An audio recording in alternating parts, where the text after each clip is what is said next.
नमस्कार किसान साथियों, आज करेंगे अपन मूंगफली के बारे में बात। दोस्तों, जो मेरे पीछे खेत देख पा रहे हैं पूरा आपको बता देता हूँ मैं। वो पीछे जो मकान दिख रहे हैं ना, वहाँ तक मूंगफली है।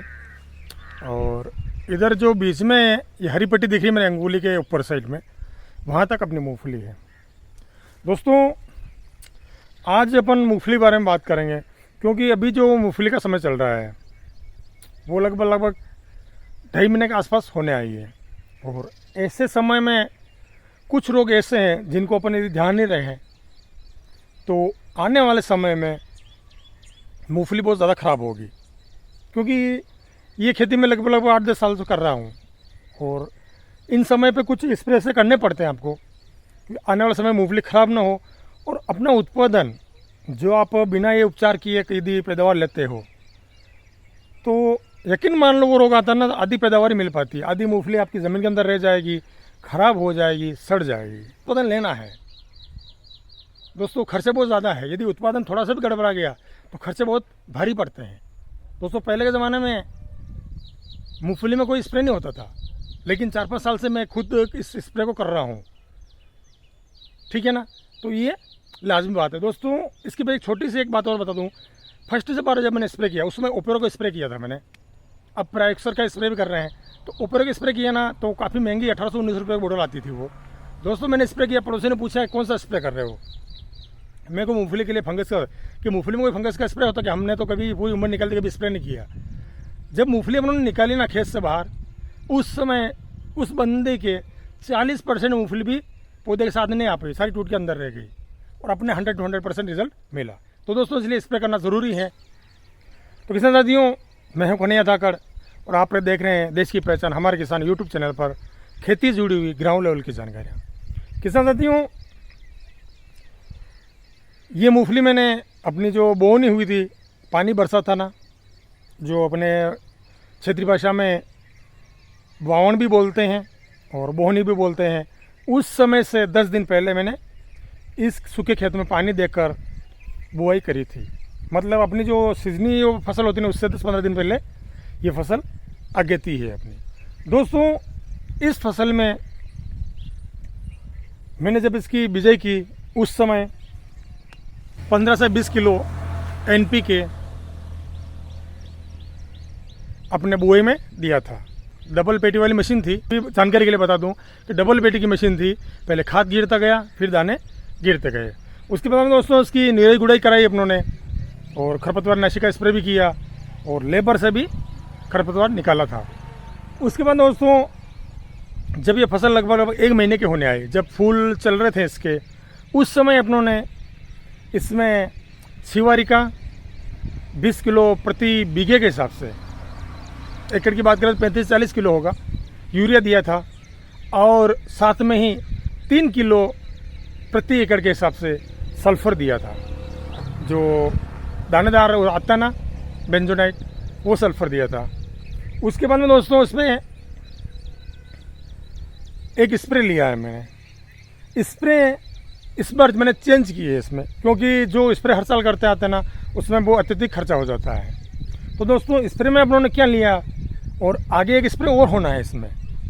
पहले के समय में मूंगफली में कोई स्प्रे नहीं लेते थे अपन, लेकिन अब कंडीशन, क्योंकि उस समय मूंगफली अपनी 4 से 5 क्विंटल प्रति बीघे होती थी और किसान साथियों 3 या 4 साल से मैं 7 से 8 क्विंटल प्रति बीघे की मूंगफली ले रहा हूँ, जस्ट डबल। लोग कहते हैं इतनी नहीं होती, लेकिन मैं लेता हूँ।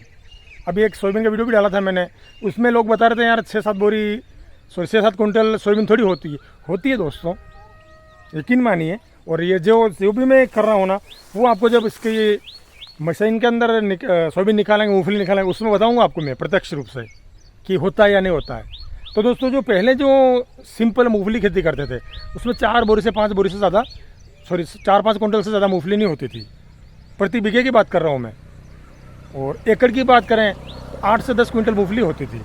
और अभी एकड़ में मैं लगभग 15 से लगाकर 16-17 बोरी तक, 15 से लगाकर 16-17 क्विंटल तक प्रति एकड़ उत्पादन लेता हूँ। तो दोस्तों, ऐसे कौन से स्प्रे करते हैं, तो आइए जानते हैं उस स्प्रे के बारे में। दोस्तों, इसमें मैंने एक टैंक के अंदर 750 ml एक्जेक्सोस्ट्रोबिन और टेबुकोकोनाजोल जो कॉम्बिनेशन आता है ना, वो मिलाया। 500 लीटर का ट्रैक्टर का टैंक था, उसमें 750 ml मैंने ये डाला है। साथ ही साथ इसमें मैंने प्रति एकड़ 1 किलो 05234 जो NPK आता है ना, उसको डाला है। साथ ही इसमें, क्योंकि अभी कंडीशन में दोस्तों ये है कि मूंगफली हुई, सोयाबीन हुई, इनके अंदर फंगस का अटैक तो रहता ही है, साथ ही साथ कीटों का अटैक भी बहुत ज़्यादा रहता है। तो दोस्तों इसमें माहू और इल्ली देखी गई। ठीक है, आप देख लीजिए साइड की स्क्रीन में जो क्लिप चल रहा है उसमें देख लीजिए माहू कितना है। और दोस्तों ये पूरे खेत में था, मतलब अलग अलग घेरों में, पूरे मतलब एक तरफ से पौधे नहीं थे, अलग अलग घेरों में माहू ऊपर बहुत ज़्यादा लगा हुआ था। और वर्तमान की जो कंडीशन है अभी आपको मैं बता दूं, अभी देख लीजिए आप, कहीं से कहीं तक अपने को कोई ना तो फंगस के लक्षण दिख रहे हैं, ना कहीं माहू दिख रहे हैं, और ना ही कहीं और कोई लक्षण दिखाई दे रहे हैं।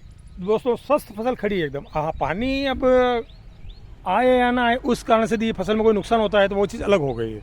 बाकी वर्तमान में कहीं से आपको माहू नहीं दिखेंगे, मैं आपको करीब से बता रहा हूँ। दोस्तों जो स्पॉट देख रहे हैं ना, ये अपने स्प्रे के बाद में ये जो फंगस थी वो ख़त्म हो रही, वो स्पॉट है।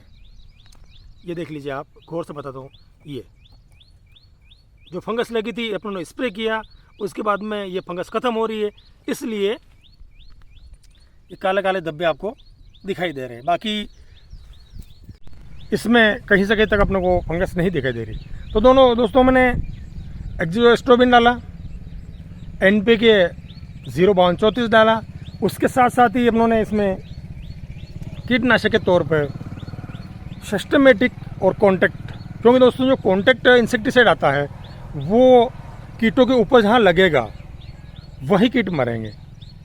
ठीक है, और सिस्टमिक जो कीटनाशक आते हैं ना, वो पूरे पौधे को जहरीला कर देते हैं।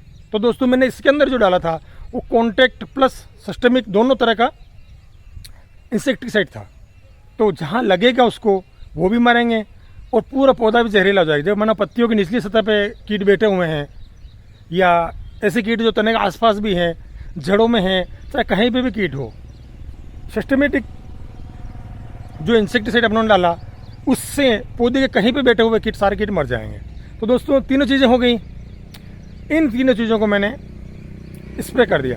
दोस्तों एक बात और बताना चाहता हूँ, यदि आपने, मैं पहले बताना, जो खाद के साथ मैंने सल्फ़र दिया था, ठीक है, यदि आपने पहले सल्फ़र नहीं दिया, आप जो लिक्विड सल्फ़र आ रहा है उसको भी डाल के स्प्रे कर सकते हैं। क्यों दोस्तों, जो तेल वाली फसलें होती है, सोयाबीन हुआ, अपना मूंगफली हुआ, जो तिलहनी जो फसलें होती है ना, उसमें सल्फ़र होना बहुत ज़रूरी है, तभी तेल की मात्रा बढ़ पाएगी और जो भी दाना निकलेगा वो ठोस होगा, मजबूत होगा, भारी होगा।